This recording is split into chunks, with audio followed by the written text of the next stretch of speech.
Habib terlebih dahulu. Bib, Prabowo Gibran memang sangat getol untuk menyuarakan satu putaran. Visible nggak sebenarnya dengan sejumlah lembaga survei yang masih belum ada yang berada di atas 50%? Ya, kita bicara dalam konteks objektif dan subjektifnya dulu, Pak.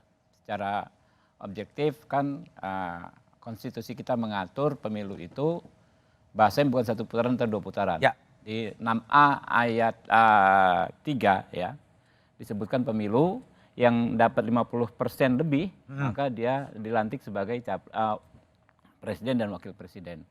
Dalam hal di ayat 4-nya, ya kan, jika tidak ada yang menyampai 50%, Dua maka putaran. ada apa namanya? Satu dan dua. Ya, ada pemilihan yang kedua. Jadi satu putaran, dua putaran secara objektif adalah hal yang sama-sama konstitusional. Tidak ada nilai jelek di satu putaran atau dua putaran, dalam konteks moralnya nggak ada. Nah, yang dua itu adalah cadangan apabila tidak ada calon yang dapat angka 50% lebih. Nah, itu dia objektifnya. Secara subjektif tentu semua ingin satu putaran. Ya. Saya mencatat benar bahwa yang pertama menyampaikan satu putaran itu justru Pak Arsyad Rashid. Ya, lalu ada Pak Anies, baru belakangan Mas Gibran Rakabuming. Nah, kalau kita mengacu pada subjektif masing-masing, siapa yang nggak ingin satu putaran? Ya kan? Karena tentu bukan hanya nilai 17 triliun, bukan hanya angka 17 triliun. Penghematan. Bukan hanya itu, tapi banyak hal lain yang menurut saya bisa lebih bermanfaat. Kalau sekali selesai bisa 50% lebih. Siapapun yang menang. Siapapun yang menang. Ya, misalnya kita bisa kembali fokus ngurusin tugas masing-masing, pemerintahannya juga bisa maksimal ngurusin rakyat, ya.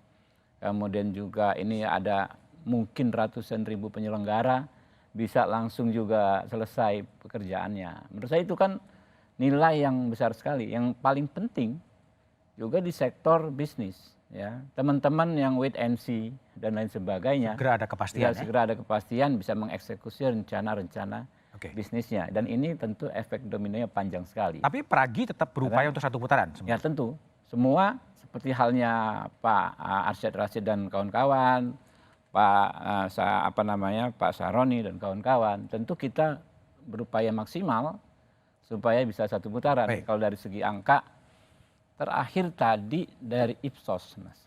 Ipsos itu salah satu lembaga survei juga yang launching tadi sore. 48,05.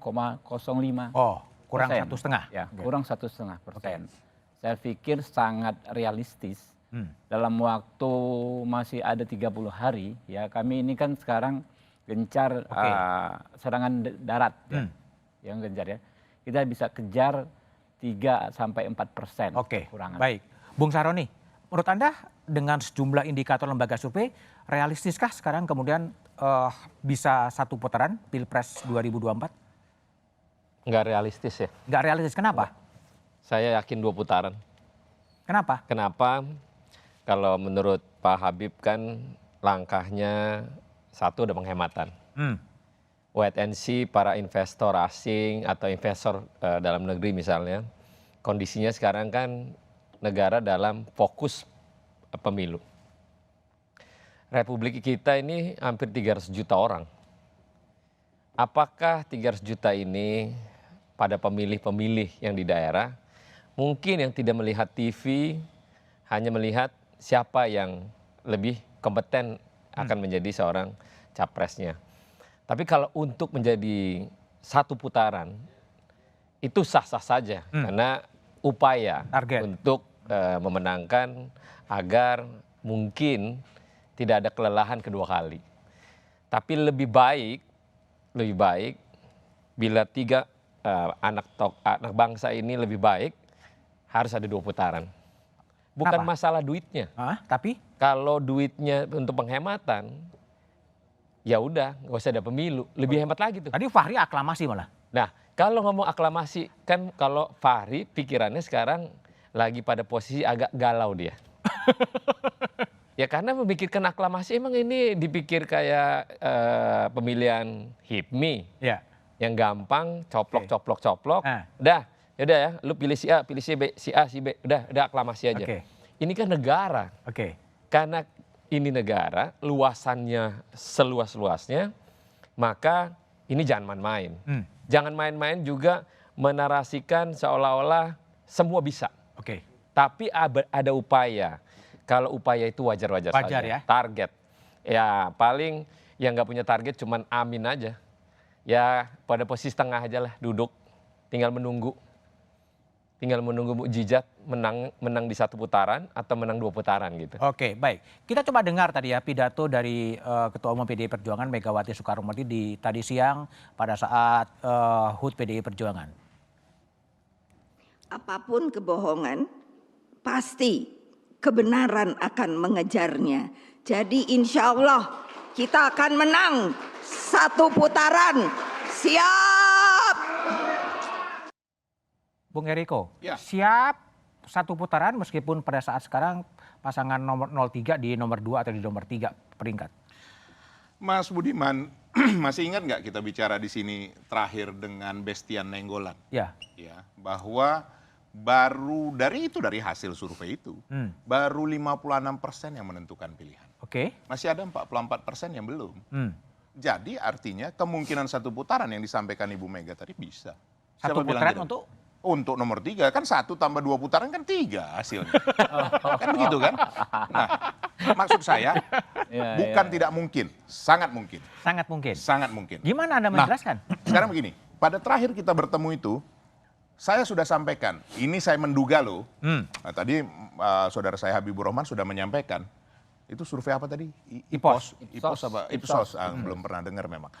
Itu internasional. 48,5%. Waktu itu kan saya sampaikan. Ya. Nanti 8,6. awal Januari, lihatlah nanti Mas Budiman, sudah dekat-dekat 50%. Nanti awal Februari 60%. Oh. Nanti lihat. Kok hasil ada jadi survei. ahli nujum gitu? Karena kenapa? Betul kan yang saya sampaikan? Bahwa ini memang sudah diarahkan. Oh. Sah-sah sajalah berusaha untuk 1 putaran. Tapi begini, yang paling penting bagi rakyat adalah kebenaran harus disampaikan. Satyam Eva Jayati.